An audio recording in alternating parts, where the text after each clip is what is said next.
In my law firm, we actually do trainings around how to be more efficient at different times of the year. Really, the goal is always to become as efficient as possible, but there are times where it really matters more, right? And you want to get people into the habit of banking productivity time. So in other words, if you are on a billable hour system, you want to have them overbilling. Now, overbilling not in terms of billing too much per person, but billing more hours than is the minimum required by your law firm at certain times of the year, so that when they go on vacation, they are free of the stress of coming back and thinking, oh my God, I have so much to catch up for. Hi, everybody. It's Allison Williams here, your law firm mentor, and welcome to another episode of the Crushing Chaos with Law Firm Mentor podcast, where today we're going to talk about your summer productivity plan. So this is the time of year where a lot of people are starting to take summer vacations. School is out for a lot of you that are parents. And for a lot of people, the warm months are the time of the year where they like to get away. They like to lawyer at the beach. They like to do a lot of things that will support overall mental health, but of course, rejuvenation so that they can be their best selves. So of course, we want to make sure that you are planning your law firm in a way that allows you to be able to not just take time off and to have your teams take time off, but to do that in a way that does not tank your profits. So I want to give you 3 strategies today as to how you can do that, how you can plan for a successful summer, knowing that you're going to meet your numbers, knowing that you're going to hit your targets, but also making sure that you are ahead of the curve for the fall ahead. Okay, so the first thing I want to give you, the first key strategy is, of course, always to communicate. Now, this is really important. When you bring in a team member, whatever their role, whether they are producing revenue, they are a lawyer or a paralegal or a legal assistant, or perhaps they are not directly producing revenue, but of course, every job in a law firm impacts the bottom line. You know, they're a receptionist or a marketing assistant or a file clerk. Whatever role you are hiring for, you have to give realistic expectations as to what the work year is going to look like, which means that if the summer is upon you, it's a great time to reignite everyone around their common goals.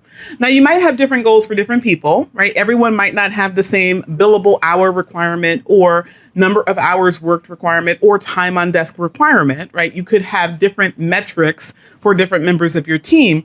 But whatever those metrics are, it's always good to do a stop and pause and have a conversation to remind them these are the metrics that are expected throughout the course of a year.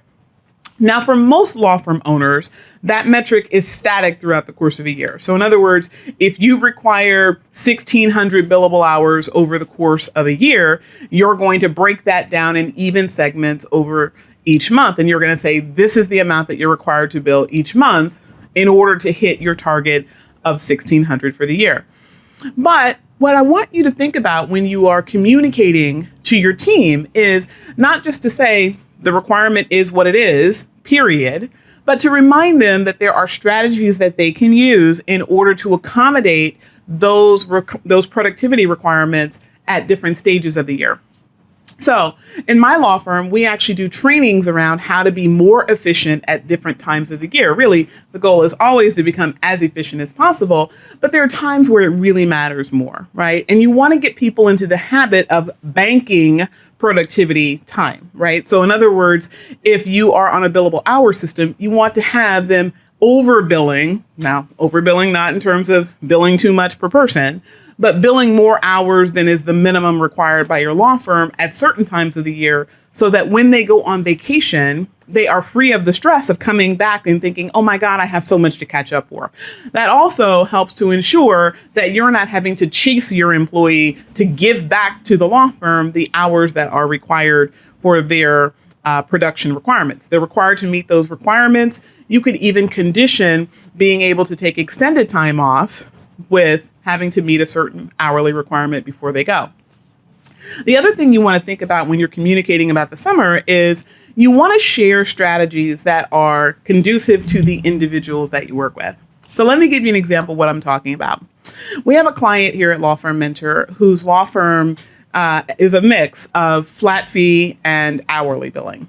And in this person's law firm, they have an associate attorney who is persistently behind on billable hours. Person has a great collection rate, collects most of what he bills, but he does not ultimately bill what is required of the law firm. And so this person has had this team member on kind of a, not a performance improvement plan, but, on strategic guidance, oversight, management, much more so than other team members, really to try to address that issue. Well, as the summer is coming up, of course, this person, this team member is a family man, and he wants to go away with his family. And so what this particular client of ours is doing is really structuring how he can do that in a way that helps him to not only chip away at the hours that will be lost when he is out of the office, but it also teaches him strategies that will help him throughout the other time of the year.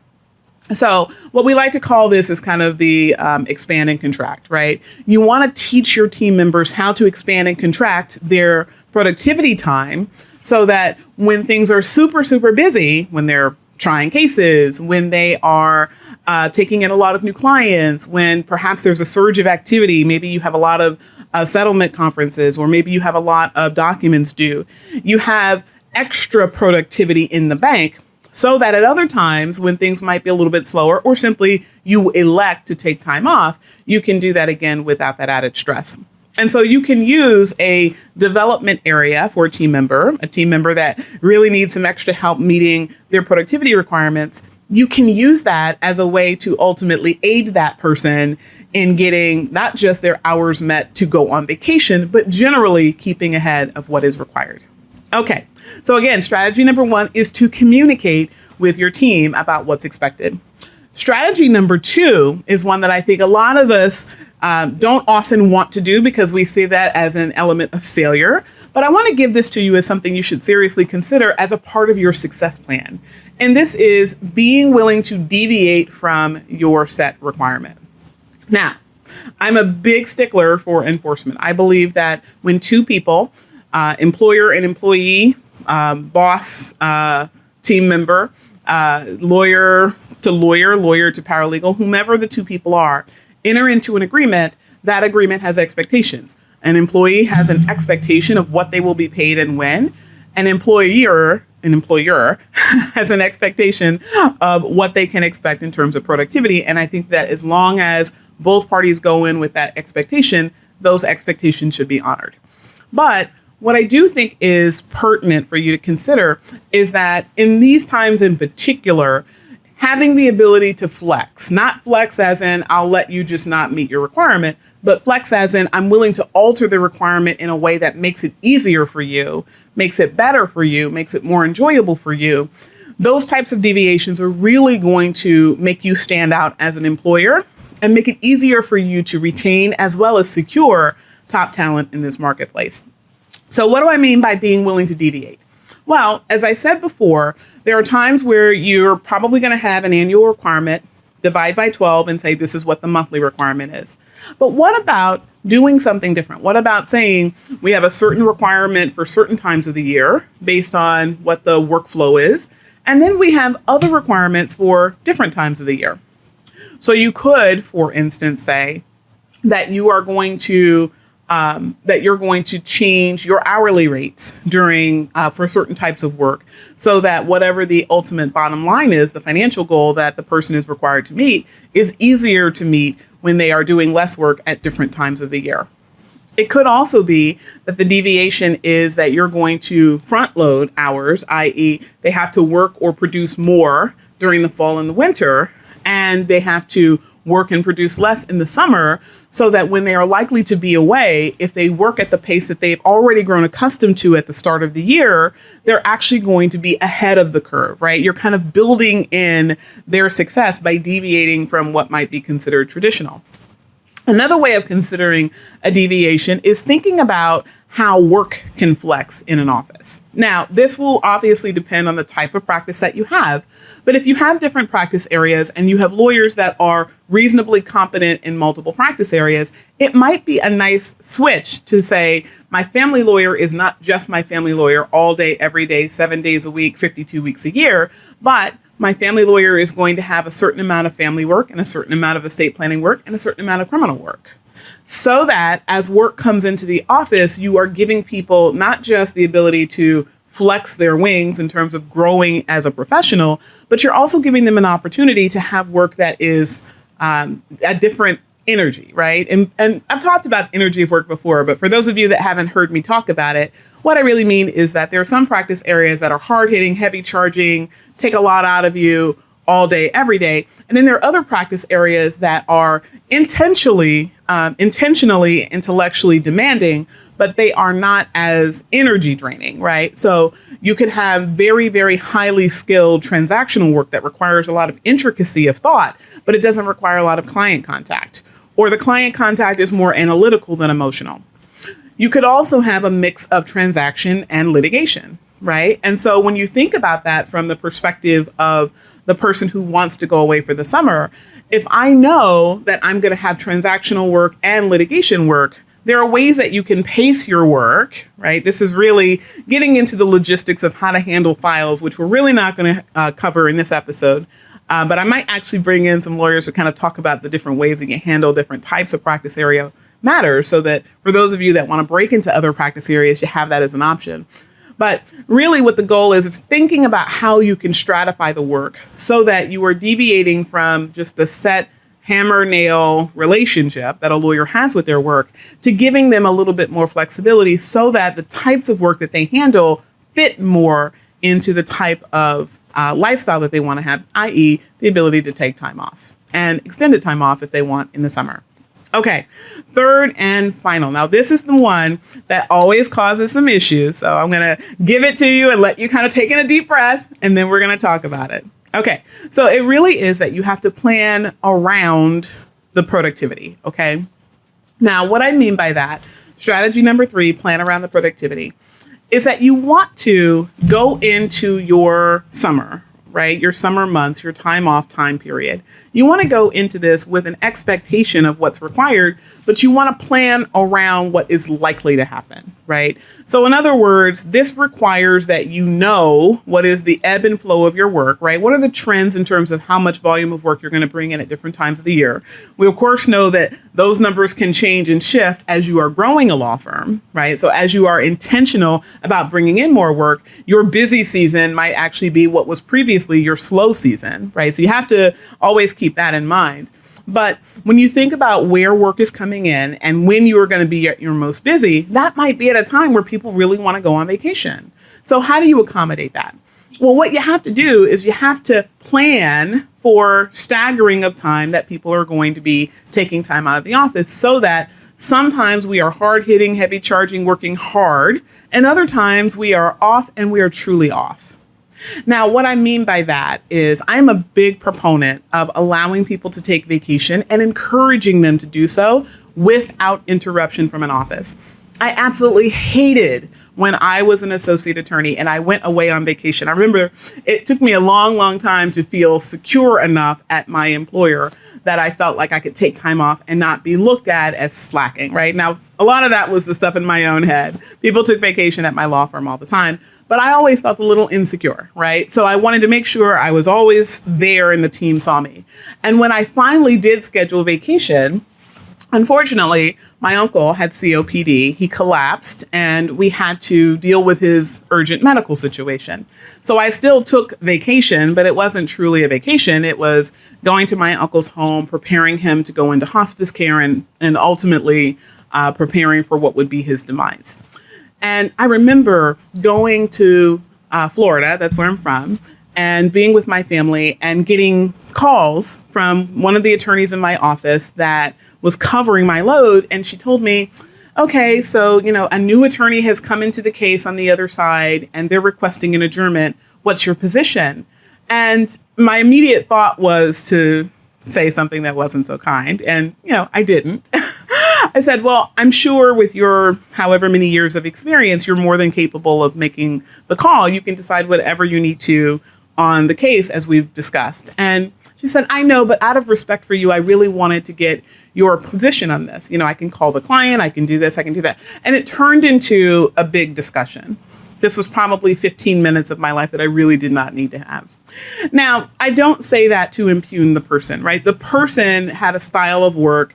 And really, if I had told the person, under no circumstances can you call me, she would have respected that. She didn't respect that because I didn't lay down reasonable expectations for what was going to happen when I was out. But again, you know, you live and you learn, right?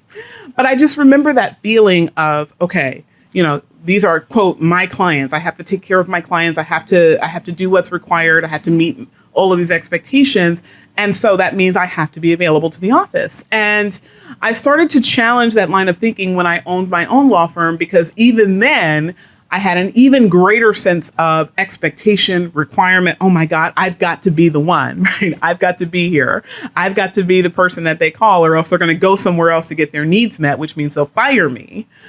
I had that thought. And then I said, wait a minute. I am the professional here, right? Just as I tell my clients when they're allowed to call me versus email me versus put something in their client portal, when they can expect to receive things from me, when I'm going to need things from them, I manage the relationship for their ultimate success. Similarly, managing their access to me so that I can be my freshest, my best, my most available to them as possible when they truly do need me. That is also something that I should be doing. Now, we've had episodes about setting client expectations, so that's not really the purview of this discussion, except that I want you to really think about how this particular issue very much ties into the idea of planning productivity. Because what I think a lot of us do, especially as law firm owners, is we attach ourselves to the idea that we have to be available, that we are the ones who are on call, that we are the ones whose name is on the door. It's our license at stake.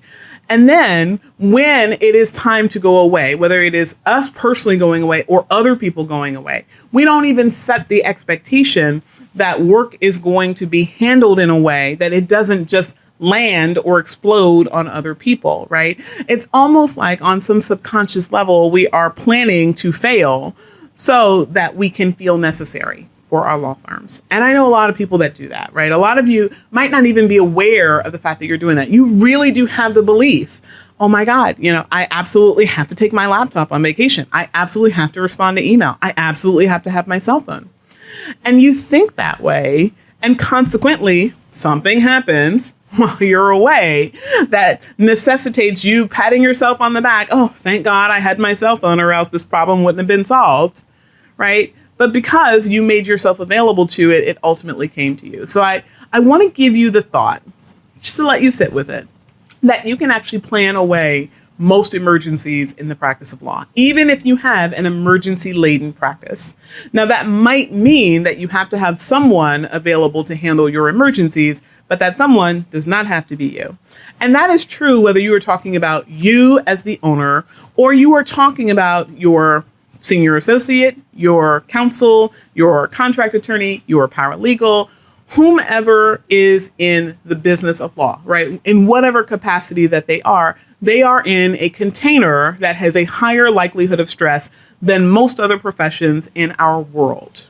We carry the burdens of all of our clients, and it is socially irresponsible for you to not take care of the person who is going to be interfacing with your clients, whether that person is you as the owner or that person is the team member who would be interfacing on your behalf. So you have to really think about how you can create systems in place and put them in place and make sure that they are adhered to so that everyone can enjoy taking extended time off and know that clients will still be taken care of, your business will still prosper, and ultimately you will still be profitable. So this does require forward thinking. This is not one of those things that you just sit down and say, okay, John's going to be out next week. Who's covering? You have to plan ahead as to what's going to be said and to whom and how much before a vacation. What types of activities are going to be considered urgent duty and what things will await the person's return. Over what period of time can a person be out before you need to pivot your plan for them being out in order to make sure that coverage is not simply a Band-Aid, but it's something that actually cohesively fits. Maybe you want to double staff up certain files to make sure that there is coverage, and that coverage is essentially one or the both of us will always be available, but there is a time when only one of us will be available because one of us is on vacation. Okay, so we've talked today about how to ultimately plan ahead for your summer work productivity. I'm Allison Williams, your law firm mentor. You've been listening to the Crushing Chaos with Law Firm Mentor podcast. I'll see you on the next episode.